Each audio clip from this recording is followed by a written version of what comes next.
Hey, hey, hey, welcome everybody to Bridging the Seen and Unseen. I am your host. I am Shane McLain, and this is the wonderful producer Gwen, and this is my authentically beautiful cat, Sassy. She wants to say hello. Hello, Hey, hello, hello. Good to have all you guys here. I'm excited about tonight. We got a lot of stuff going on, and I see these conventions. That Salem convention, man. I saw the line of people you guys have, and that is incredible. have some great people coming. That's the Yeah. same people who put on our Connecticut con, and it was awesome. Now, Um, now, what's the dates for those again? Just so you can say it. oh wow, you would put me on the spot, wouldn't you? Sorry. No, it's I just want to fine. make sure that people get that. Oh yeah, I unfortunately, hopefully I have it in here. I believe it is the 15th of November. Okay. Um, I can play it again at the end if No, that's no, cool no. with you. Yeah. At the end, that'll be great. That'll be great. Yeah. Last week, you guys know that we were talking to Jay Yaples, and he's the owner of the Enfield Haunting. And we barely scratched the surface. We barely got in. You see her trying to get my attention. Yeah. Um, we barely scratched the surface, so I had to have him back for round two. So let's bring Mr. J on now. Hey guys, what's up? Good to be back. Hey, Hey. man, we're glad to have you back. Last week, man, I just want to jump right into it, Jay, because last week, we started getting right into some good stuff, but we weren't able to. So let me recap a little bit. You were talking about the wrist marks that you had on there. One that Okay. was the wrist marks, and then you went that inside your living room area on an air mattress or something like that. The older lady that was doing the wheezing or whatever, like, and Oh yeah, yes, that was a story that we were told by. Yes. Okay. yep. So you could just pick up right there. Okay. Um, so I'll backtrack a little bit about the with the wrist marks. So yeah, that night we got the kids in bed, and it was we settled down, and now back in the early days, like I tell everybody, it was a battle for our souls. It was like it was nonstop, like combat here. It was scary. It was terrifying because we were going through priests and paranormal teams like they were like flies on a wall. It was crazy. So one night, and again, I have a hard time believing in this stuff up to this point. When I went to go to bed, like I was saying before, now I'm going to recap, and I hear a creaking coming up the stairs, and I look over and I see this woman with long, like kind of blonde, natty hair, with a gray type of dress, and on the bottom it was like all jagged. But what caught me was these really weird, like high heel shoes, but they were open toed, and she had them almost like she was coming back from a dance or something. And she just turned her head and she started like have this weird laugh. And I said, "Oh my God!" And she said, "There is no God." And then in that second, that telepathically, she jumped on my chest and grabbed my arms and was pulling up. As that's happening, I'm trying to yell for Elka. I lost my voice. I couldn't yell. So I'm trying to hit Elka, and all of a sudden I said, "Oh my God!" And pop, she was gone. So I thought maybe it was like type of dream where you're not fully asleep, and you're not fully conscious. So I went to bed. I woke up like I was saying, and I'm getting ready to get up, and I said, "My God, my wrists are sore." And I looked down, and I had black and blues of little finger marks where she held me so tight. You thought it was a dream. Yeah, because I said, "Just can't be real." So I went over. I called in work. I said, "Hey guys, I'm taking a personal day off," because when that happens to you, your mind is wondering what the heck is going on, Yeah. And so, yeah, and the first thing is SETI the babies. So in the early days, when all this stuff was going on, I was lucky because of the type of friends I had. And I could pick people from different fields, detectives, agents, whatever. And I said, hey, look, I really thought somebody was trying to play psychological like games, almost like psychological warfare, right? I said, there's got to be a hidden tunnel. There's got to be somebody coming in. I said, this is nuts. I said, they're using something. And I said, I don't get it. So when Elka, she ended up working nights, right? So I would have my friends come in and I would have them go through the house with all kinds of different detection meters, everything. And they said, Jay, your house is wrapped tight. It's an old house. You're going to have creaks and things like that. And I'm like, no. I said, there's something really weird, So as time went on, things started ramping up. Our first Easter, we went out and we started going to this German restaurant. They had a huge buffet. So we came back and it's 2007. And I decided to be a good dad and husband. I decided to go and do the little dishes that were left from the little bottles. And we put the babies in a rocker. We had the dogs. And all of a sudden, Alka's screaming, Jay, get over here. So I come running over. She goes, you can't hear that. I'm like, no. The babies are screaming. The dogs are going crazy. She said, somebody's scratching on the walls. I can't tell if they're trying to get in or out. And then there's rapping. Boom, boom. So now I'm like, I got to see what's going on. She's terrified. So I go to open the door. At first I look out the window the best I can on the porch. I go to open the door. I put my foot there in case somebody starts to, pop the door open. So I go and I open the door, nothing there. I look up and down the street, there's nothing. Can't explain where the scratches are coming from, where that loud banging sound's coming from.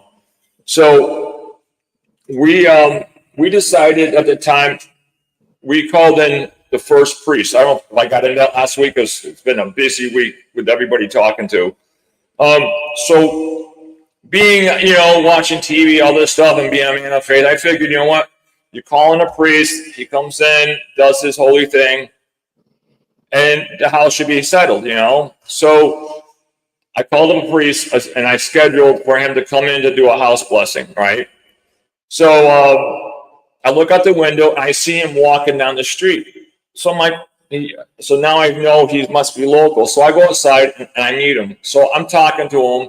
I'm trying to explain, but now I don't want him to think I'm nuts. So I'm passing it over about Elka. I said, my wife thinks there's something in the house. And like you probably heard me say before, like he said, what, a squirrel, a chipmunk, a bird? I was like, no, like a ghost, like, ooh. So he says to me, he looked at me right in the face. He goes, there's no such thing as ghosts, demons. He goes, that's all Hollywood. He goes, that was created to scare people. He goes, I will prove this to you. Who said that to you? This was a priest. So he said, I'll prove this to you. He goes, this is all nonsense. So I'm like, okay. So he goes in and he blesses everything. He's throwing holy water everywhere. So he goes in the basement. He goes all around our side, comes back down. He says, see, nothing. So I said, Father, we got to go on what I call the renter side, which is over here. Now, he comes in and I got table saw set up. I got chop saw set up. It looks like a job site. He goes, I love the smell of fresh construction. So anyhow, he works his way up, goes up in the big room on the second floor. He goes, see, nothing here. And I said, Father, I said, there's one more door. Now that's the attic door. Now what was weird about the attic door at the time is it had like deadbolts, padlocks. There was like 5 locks, like boom, boom, boom, boom. So we were like, what were they trying to keep out or what were they trying to keep in from the attic? It didn't make any sense to be that whoever lived there was really paranoid. So Father walks over and he opens open and he's all confident. He walks up 3 steps, boom, boom, boom. He freezes and he stares. He's looking at something. Whatever he's seeing terrified him. It shook him down to a core. So he did see it. He did see something. Whatever he saw, blew his whole theory out the window, right? He goes to take one more step up, like, you know what? I'm gonna confront this thing, and he stops. Then what he does next, He backs down. He says, you know what, Jay, I'll spray holy water on a staircase. That'll be good enough. He backs out. He never turns his back on it. He comes down the stairs. He backs out. He slams the door. Boom, boom, boom. And then he runs. I mean, he ran all the way down to the master bedroom, ran down the stairs, got 1 foot out the door in here, and he looked at me with a serious face. He said, ignore it. It will go away. And boom, he was gone. So Elka, you weren't like, you just said these don't exist. What's going on? Yeah. That's what Elka said. She's like, where did the priest go? I said, I don't think he's ever coming back. So she said, what happened? I said, he saw something that rocked his world. And he was gone. So now we're left. We're like, what do we do? So now things are ramping up, right? You can hear somebody, like, it runs up and down the stairs and runs down the stairs. And then it sounded like something would jump off of a bureau, right? And you would hear this, and then you hear running, but you can never catch it because it's not in the physical world. So as time's going on, it got more dangerous. Like I was saying, you would hear somebody taking a cane and go brrr, up and down the baby's cribs when they were first born. And when they came home, they were swaddled into what looks like a little burrito where they couldn't move. Right. So Elka was terrified. She would find the blankets pulled over their head. She's like, Jay, what's going on? So as that was happening, like I was explaining, I went down to the city hall and I had met this girl. Her name was Colleen, and she was a manager of the deeds and records. And I said, hey, I want a copy of everybody that lived in my house. And she goes, no problem. She goes, it's $1 copy. So she's all happy, and she runs in there. And what was cool is she started going to some really old books, right? So she goes, okay, this is where I see you bought the house off of this person, this. Then all of a sudden she stops. She reaches in her chest and she pulls out this old Celtic cross. She kisses it and puts it in her mouth. And she says, is there something you're not telling me about your house? I'm like, why would you say that? She goes, we haven't got, she made this list. She goes, we haven't even got out of the 20th century. These are all the people that live in my house. This is what these are. This is the real estate transaction. Wow. Down in 1846. So she said, Jay, this is going to be kind of expensive. I said, I don't care. At that time, I didn't care about the money. So whatever it takes. So she said, how about this? She goes, let me dig into this and let me do some research. So I gave her my office number. At that time, we didn't have iPhones. I gave her my beeper number. I gave her all my contact information. So I'd be at work, and all of a sudden, my phone would ring in the office. So I go over, close my door, and I'm like, what's up, Colleen? She goes, you're not going to believe this. A guy in 1930s, she goes, looks like he committed a murder-suicide. And I'm like, what? So, okay. And you had no idea before this. I had no idea. So my nightmare is getting worse, because now I'm like, how can I protect my family from an unseen thing? Yeah. Right. I was never trained to fight ghosts. You know, I was trained to fight people. And I'm like, what do I do? So now as Colleen's making a list, she goes, there was a guy in 1930s. It looks like he went down the street and he killed some people and went back and killed himself. And I'm like, oh, great. But she said, look it, good news. The guy from the 1960s, she goes, Jay, he bought the house in 1963 and he sold it in 2001. She goes, he must have had a great time. He raised 5 kids. He must have went to college, had Christmases. Come on, buddy. She goes, cheer up. So I'm like, yeah. I said, maybe this is all in my head. Maybe it's just me, you know, kind of like, you know, because, you know, we only use about 25% of our brain, you know? Yeah. So I said, okay. So then the phone calls started coming. Hey, Jay, this happened. Jay, this happened. And now she's like, I'm hooked on you. So now what happens is I had the best ally because now she had access to everybody's death records. So now what she's doing is she's playing Nancy Drew. In the real world, she's pulling people's death records just to see what's going on, right? Not good. So as a little trivia question, out of 254 years since 1771, only one person that we know of died of natural causes. Wow. Yeah. And her name was Marion Arnott. The newspaper article said she died peacefully in her home on Prospect Street from bronchial pneumonia.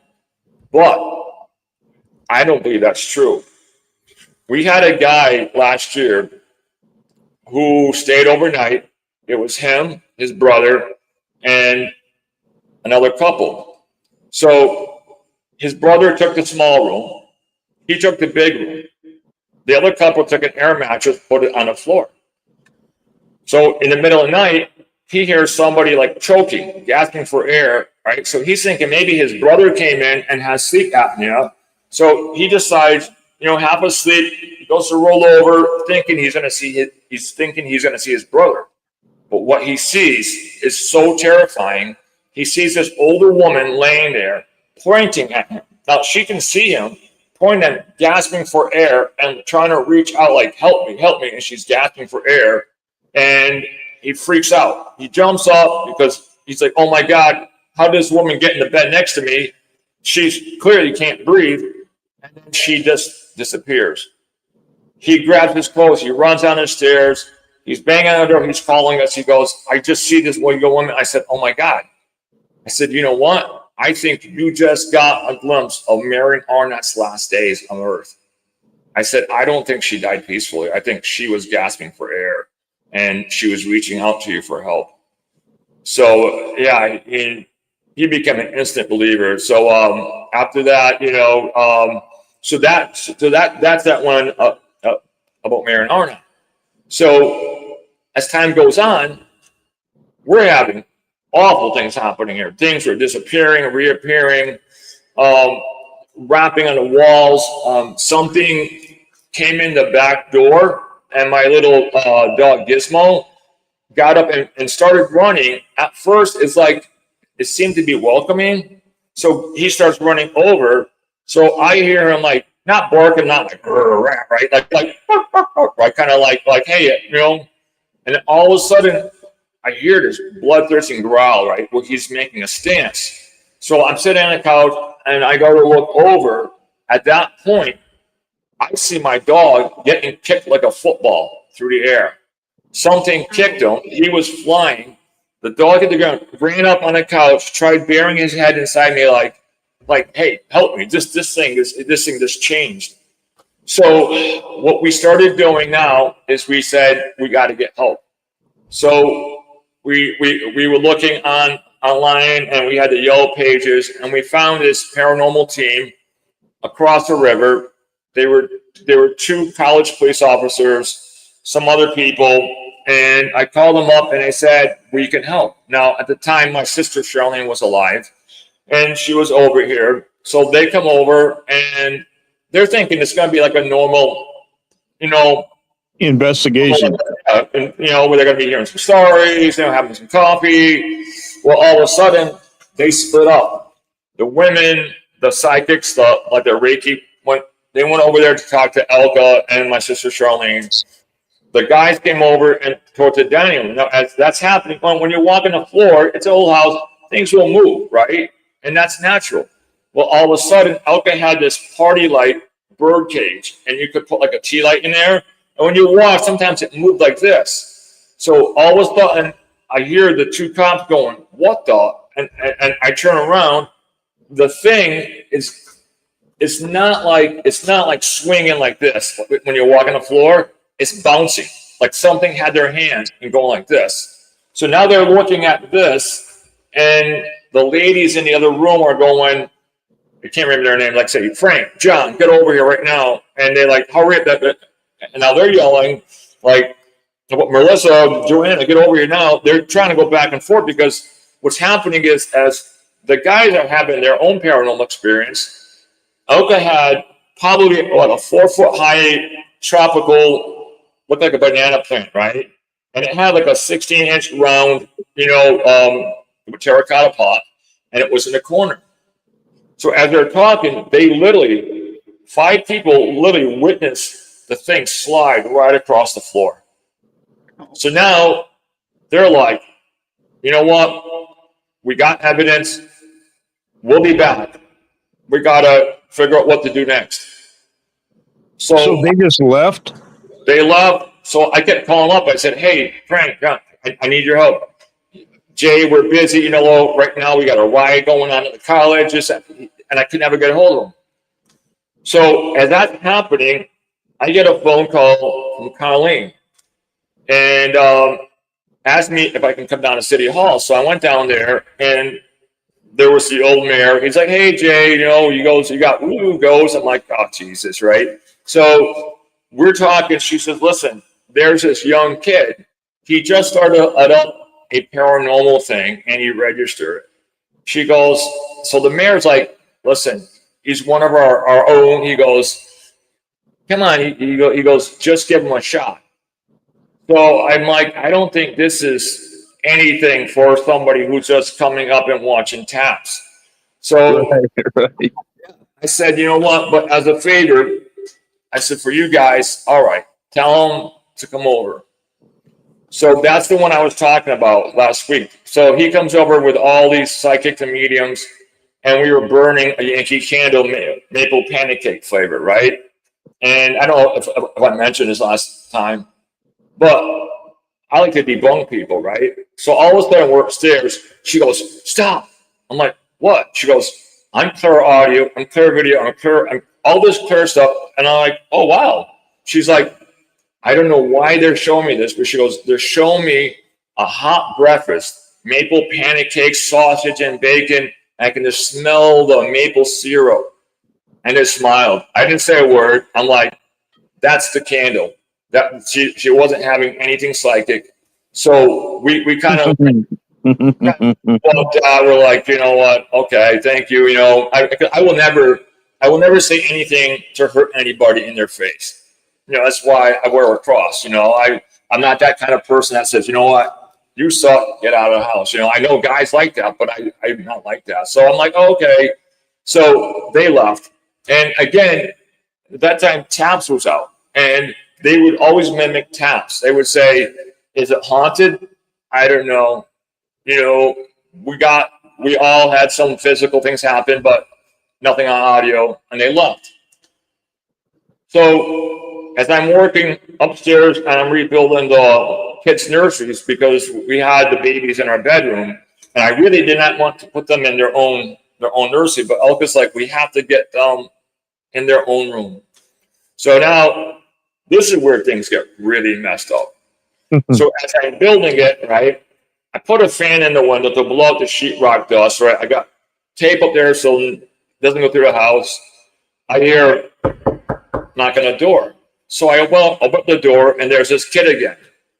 And he's like, can I come in? I was like, yeah. So we're sitting down having some coffee and soda, and all of a sudden you hear, boom, smash. It sounded like all hell broke loose upstairs, right? So I go running upstairs.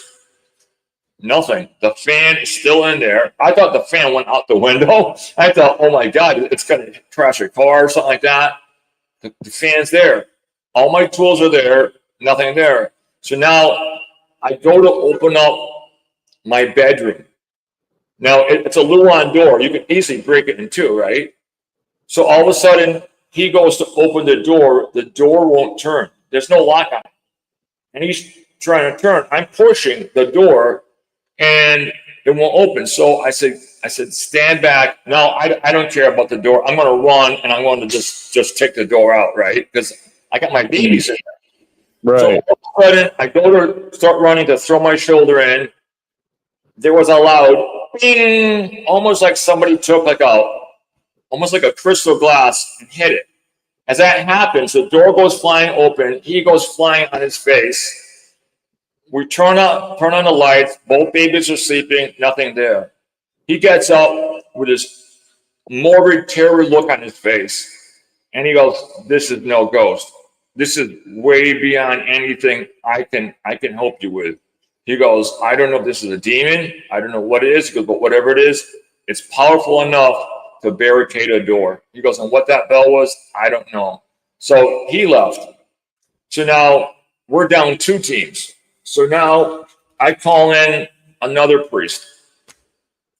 Comes up, tell him a little bit what's going on.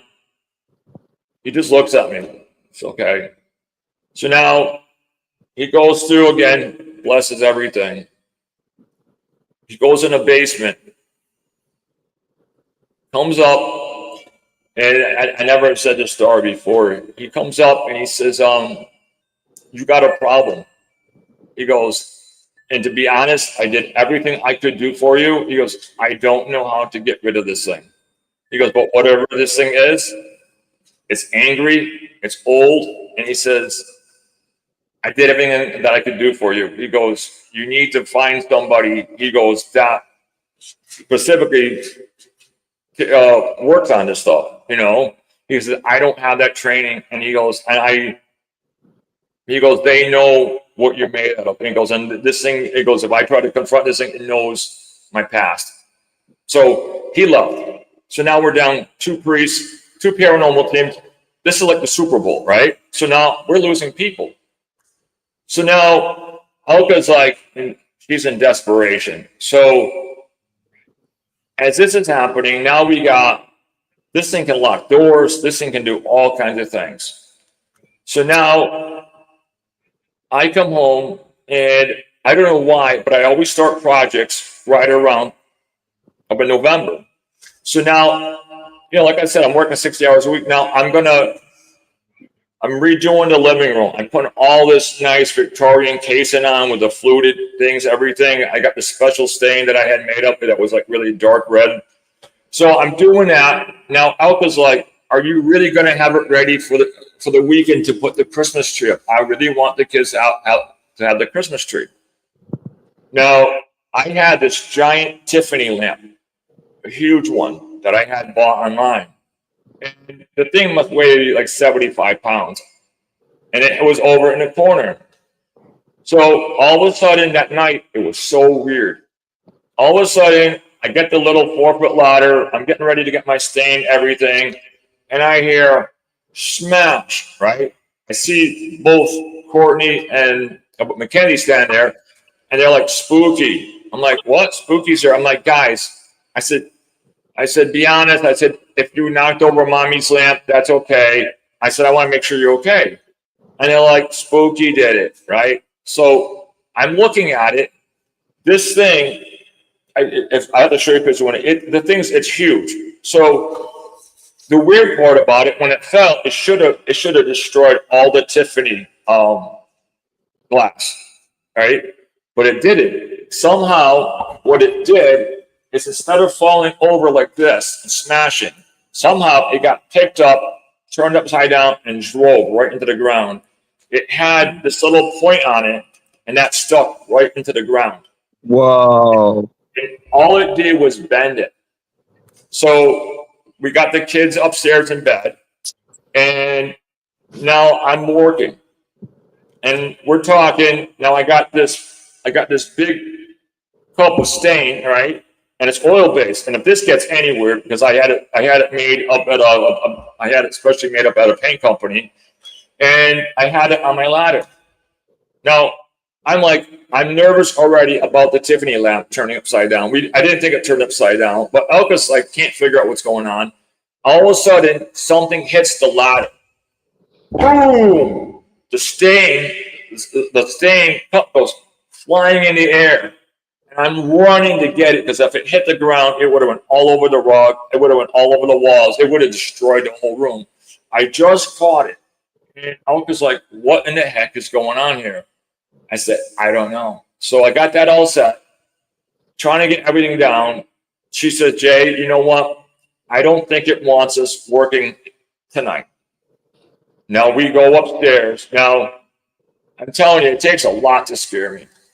So we get the kids tucked in. We go in our bedroom, and I hear something in the kids' room. I get up and I told Elka to stay. In one way, I'm glad she came. Another way, I'm glad she almost didn't. I walk in the room, guys, right? And as I open the door, I could see my breath. The temperature dropped like 40 degrees.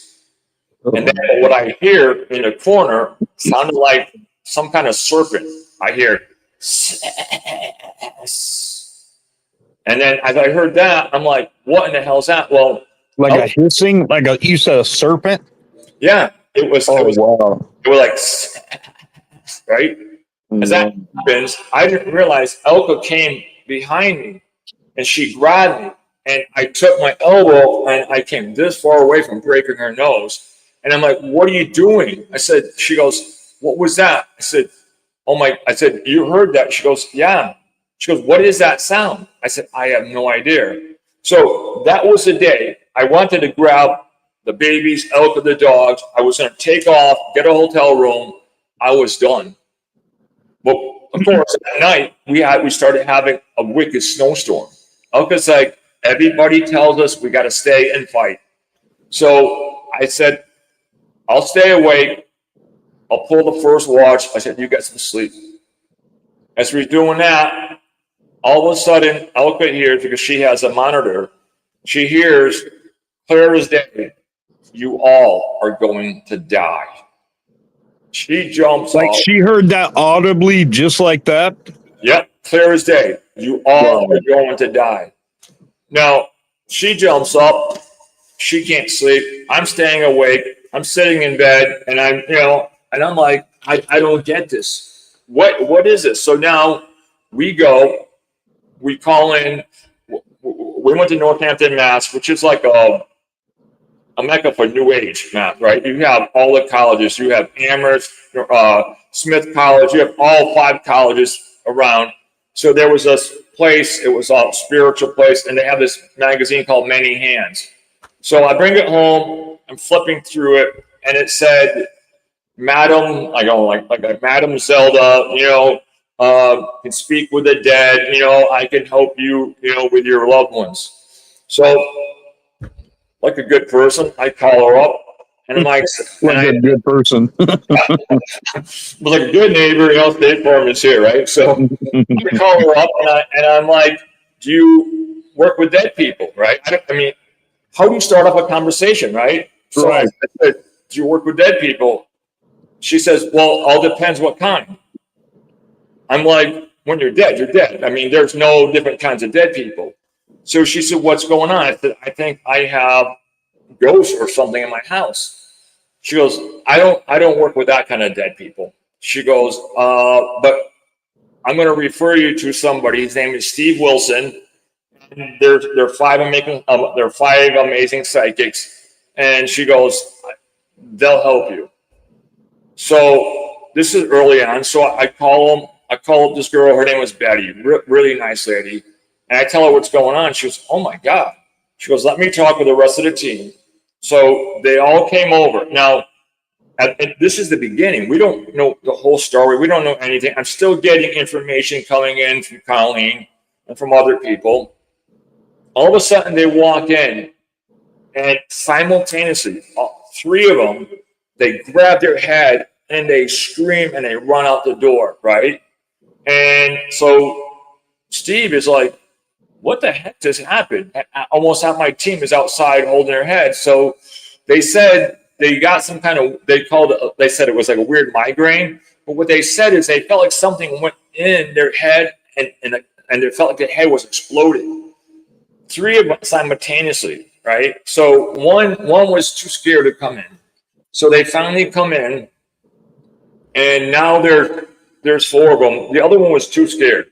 She felt like whatever this thing was, it was ancient, it was old, it was bad. So now, as they're talking, they're like, it sounds like a radio, like all this chatter, like 100 people are talking at once.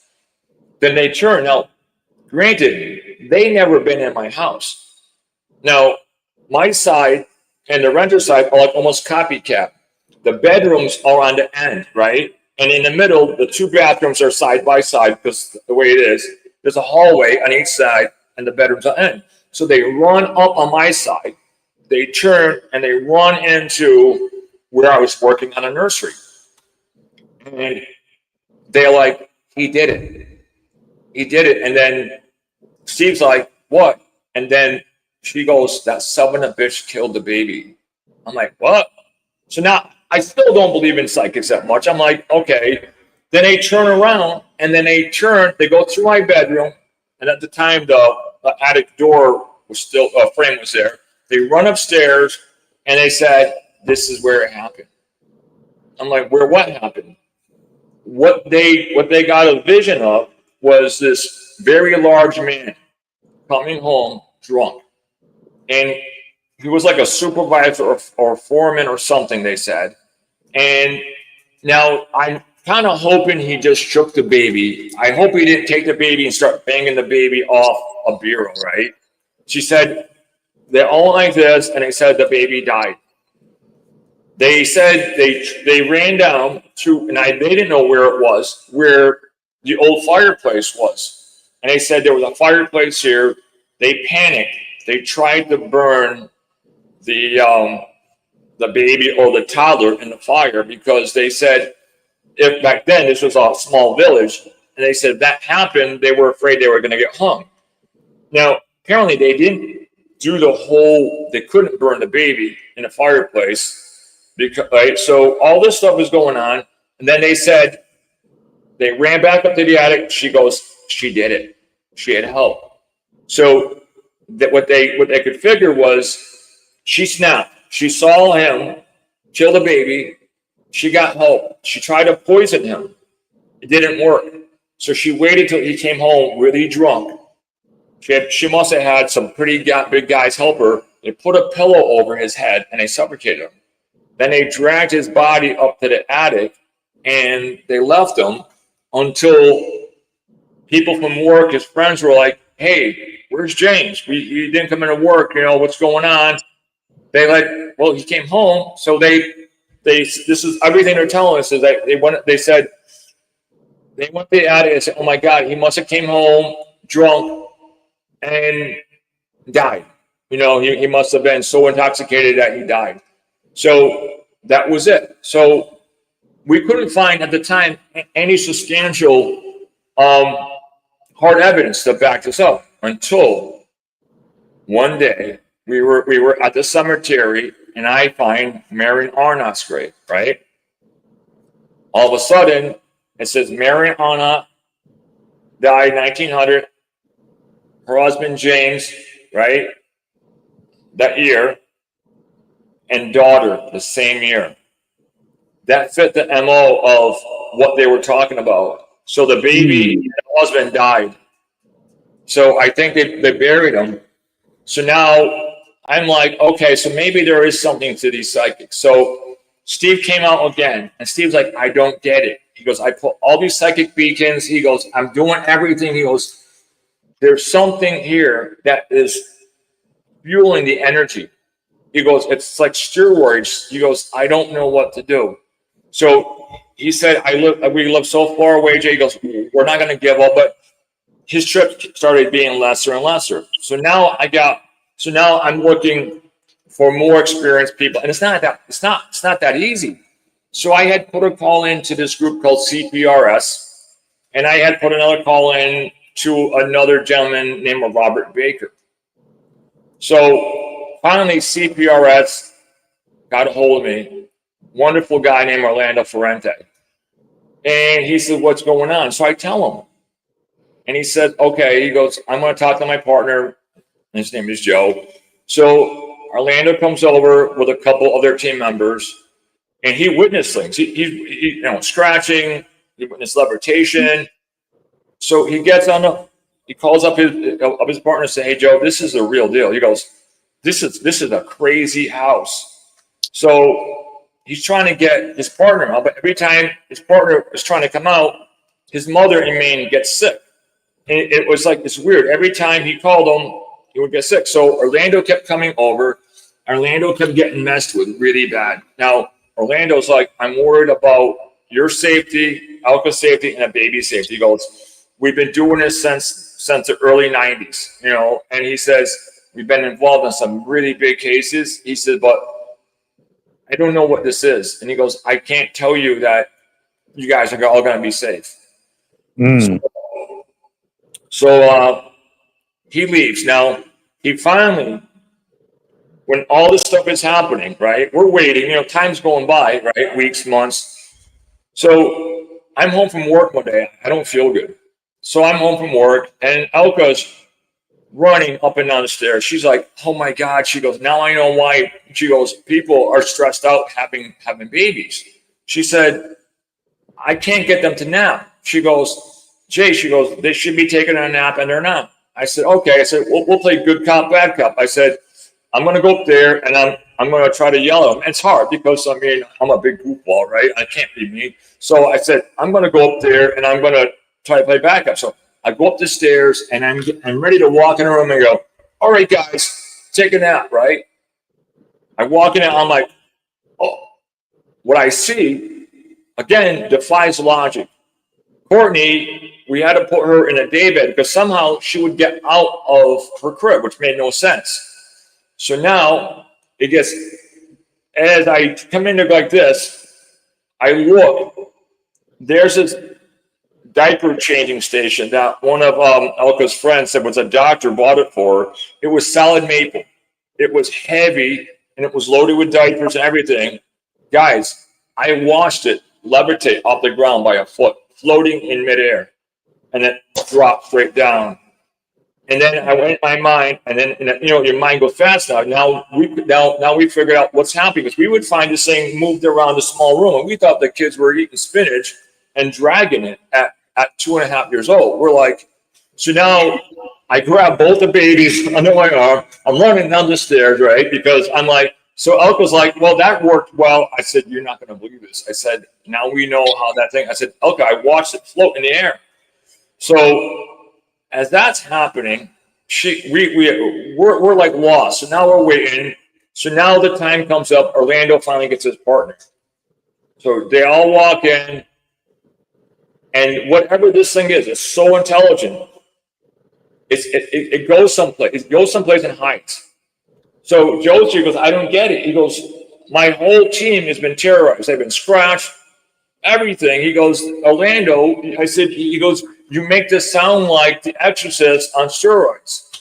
Orlando says, wait, Joe, wait, it's going to happen. He goes, I've never seen stuff like this in my life. He goes, only in his house. So the whole night, nothing happened. So Joe said, you know what? I'll be back. So Orlando said, I'm not leaving you guys. He goes, this is dangerous. So about a month goes by. We hear a knock on the door, and it's Orlando. It's Joe. He brings in a guy who can channel. He brings in an ordained minister. He brings in everybody he can. So they put the ordained minister up in the kids' room. They put their camera woman in the kids' room with the ordained minister. They didn't want nobody to be left alone because they said everybody has to be in a buddy. They said this is not the house to be alone. So as that's happening, so everybody had somebody with them. Yeah. So there was 100% verification there. Yeah, there's 100% verification. Because they said when you're alone, bad things happen to you in the house. So downstairs, Orlando has headphones on, and he has like this wand. Now they had this guy named Gary who could channel, and they had Joe. At the time, Joe's a pretty big boy, and they had another guy there. Right? They had a bunch of people. Now, me, I'm still a skeptic, right? So all of a sudden, this guy's channeling. He goes, "Oh my dearie," he goes, "come over here. I want to see the lady of the house." Sounds like an Irish Scottish person. And I tell him, I said, "Don't go there."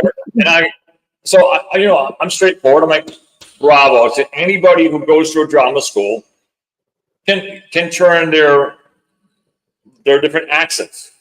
So all of a sudden, Orlando was like, "Jay, don't mess with this thing."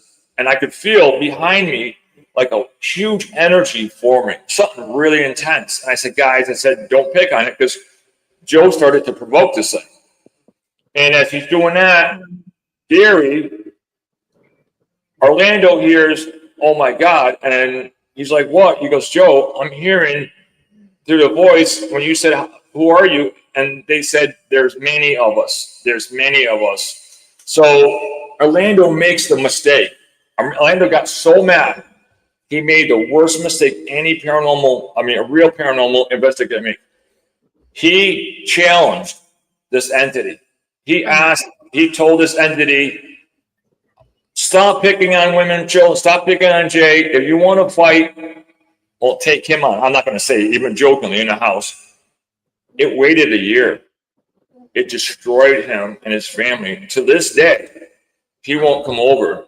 I still have text messages where he's talking to Lorraine and Tony. And I asked him, I said, what does Lorraine think? And he said, a demon, a very powerful one. So let me back up now, right? So as this is happening, this entity goes like this to me. I don't like you. So I'm like, well, that's simple. I don't like you. He goes, I know the Bible. I said, me too. He goes, I know God. I said, me too. I said, you know what? This is a simple situation now. I said, accept Christ as your Savior and be gone. Right? Orlando's like, Jay, don't. He goes, this is not Gary. I'm like, come on, it's Gary. I said, he's just playing. And he goes, I really don't like you. I'm like, I don't like you. I said, accept Christ and be gone. So now it changes. Now I realize this is not a joke. He goes, I'll show you. He grabs his arm and he's biting his forearm to the point he's got no pain and he's drawing blood. It's over, grabs his arm. Another guy grabs his arm. He's got superhuman strength. It took 4 guys to pull Gary's arm away from him, and he had teeth marks on his arm and blood. I said, that's not a joke. I said, to be able to do that and have that kind of pain threshold. So now as he's doing that, Joe goes, you know what? I'm tired of you picking on women and children. Now, he's boistering, and he's pretty much, he's provoking the spirit. And you don't provoke spirit, especially when you're in your house like this. He's provoking. He goes, come on, blow out a candle. He goes, my 5-year-old kid could blow out a candle. He goes, take a pencil, do this, do that. And I'm like, Joe, I got a bad feeling. I just had this really bad feeling, like the house was going to explode or something. It felt weird. And Joe goes to raise his hands again. And all of a sudden you hear, bam, and you hear, Joe, Orlando, help me. So I run up the stairs. I want to see what's going on. I see this poor lady blowing across the hallway, laying down, trying to pick herself up, holding her shoulders. I look in our bedroom. She had this really expensive camera. It's thrown all the way across the wall by the window. I look at the ordained minister. He's standing on his tippy toes, and he's like, and so by now, Joe and Orlando up there, you know, she doesn't know what happened. She's like, Joe, she goes, something effing pushed me. And he's like, what? And then you hear him fight. But then I asked the ordained minister, I said, what really happened? He goes, what happened? He goes, is something I can't explain. He goes, I'm standing there, and he goes, I see Audrey get picked up like a rag doll and whooshed down the hallway. And he goes, I don't know. He goes, this is insane. So now Audrey runs out of the house, right? She once she gets her bearings together, she runs out. So now at this point, none of the stories are from us. It's all these witnesses who are they're fighting something they don't know.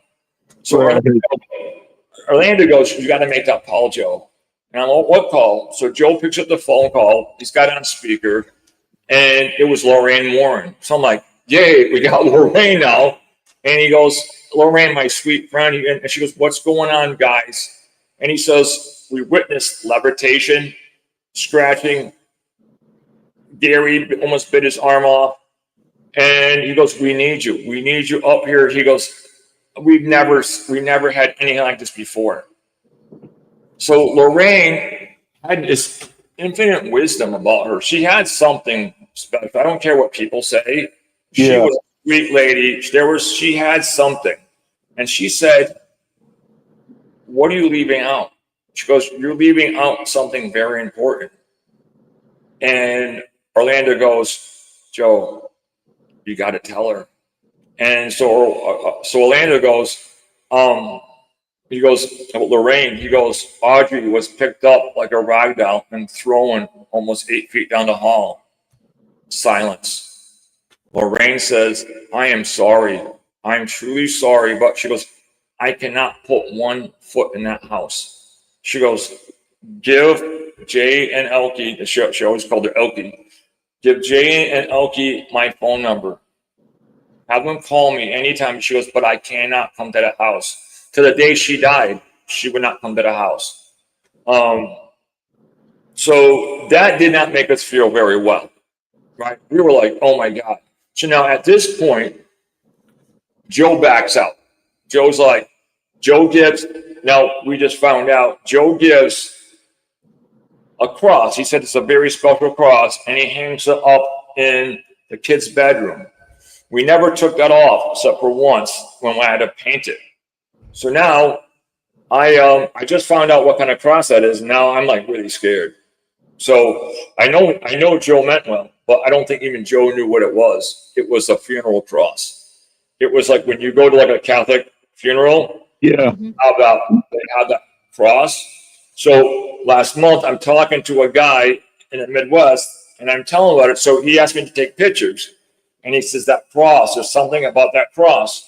So me being in the investigative mind, I start Googling it, and I'm like, oh my God, that's the cross that when you Catholic, when you go to like the wakes, they have that copper cross or that gold looking cross, and they place it by the person's head. So Joe, I don't know if he realized he probably didn't help the situation. He probably put kerosene on it by giving a funeral cross and was hanging in the kids' room. So now Joe leaves and he doesn't come back. Orlando's like, "I'm not giving up the fight." So Orlando he finally says, because of how severe this is, nobody from the team is allowed in the house, only me and Joe. And Joe wasn't coming back because his mother was really sick. So at this point, Orlando's doing everything. He's exhausted. He's got a family. He's got a full-time job. Now I finally get this phone call from Bob Baker. Now, Bob Baker to me, he was the truest, the realest paranormal investigator of all time. He never talked about anybody. He never badmouthed anybody. When he came in and he truly, heartfully fought the battle. So when I called him up the first time and he said, "Tell me what's going on." Well, I couldn't hear on my end, but Bob heard it on his end. A voice came through a telephone and says, "I'm going to effing kill you." So Bob's like, "Jay, that's not funny. I don't even know you." I said, "What are you talking about?" He goes, "Don't play games." I said, "Bob, I really don't know what's going on." He goes, "I just heard a voice telling me I'm going to effing kill you." And I said, "Bob, I swear that wasn't me." I said, "I'm not playing jokes." So he goes, "Keep going with the story." He goes, "This can happen." So I'm telling him the story, and he says, "It did it again. It says, I'm going to kill you." And Bob's like, "I'm not going to be intimidated by this." So he says, if what you're telling me is true, I will not put one foot in your house without a member of clergy. He goes, "Jay, I've been picked up, I've been thrown, I've been beaten." He goes, "I've been on some really severe cases." He goes, so he calls up and he gets a hold of this guy, and it was Father Bob. So he says, Hey Jay, we gotta stop right there. We got like a minute and a half to 2 minutes. But listen. I know. This is just proof right here. We have to have Another one. We It's have gonna be to a do series another by one. the time we get done. It's gonna be a series. Yeah, I was Right. about to say that. Yeah. That's what I mean. That's what I mean. Because I think there's so much complexity to this house and what's going on that it brings life into itself. And the thing is we haven't even discussed what this thing really is yet. And No. that's what I'm looking forward to. So we definitely have to do this again. But Jay, please tell everybody how to get a hold of you right I now. So you can get a hold of us. Let me get of course I don't have the business card. You can get a hold of us on Facebook at either the Enfield Haunting or the 1771 Enfield House is our page. We also have our phone number. The home phone number is 860-698-9535. Next time I'll flash up a card so everybody can take it down. I just saw a lady come on. Her name is Iris, and I'll tell you about her. She's very special. She has a true gift. That's awesome. That's all. I want to hear everything, man. So I mean, if we have to make this a series, Jay, we'll make this a series. You know, I don't care if it's 3, 4, 5 shows. I want to get all this out because not only do I want to know it, but I think everybody in this network and everybody needs to understand how special this is. You know, to have somebody like you with us that's willing to tell this story. Yeah, it's because we haven't even hit the tip of the iceberg. Oh, I know. And I know, just stop right at Father Bob, and I'm telling you, we'll get into it. But Jay, I really appreciate you, man. It's been an awesome hour. I can listen to you all day long. You have me intrigued from the very first thing. I mean, this was a great one. And I appreciate you coming, and let's do this again. I'll get with you. We'll plan on doing a round 3. If we got a round 4, 5, 6, whatever we got to do. Around 12, because The story of Enfield, the story of Enfield will be told the right way. and if we start doing this, I'm gonna see if I can get a hold of one of the guys who actually almost got wiped out here. His name is Jay Dodd. That's all. Hey, I would love to have him on with you and just as eyewitness. I mean, he was there, he saw everything, so we can do it. Let's do this.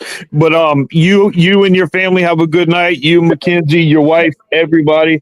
Yeah. And my wife, she's even wanting to get on now. Yeah. Hi, Andrew. Everybody. She says, "Hey, good." Yeah. All right, Jay. You take care. Okay. All right, guys. Thank you for having us on again. All right. We'll talk soon. All right.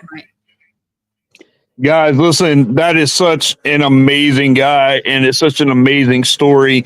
You guys just stick with us, and I'm telling you, I don't care how many rounds we got, we're going to get this thing done. We're going to get Enfield on the map. We're going to get it done.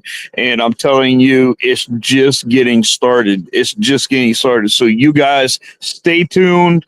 We're going to plan it again. And you guys stay safe and be blessed always, and stay spooky, people.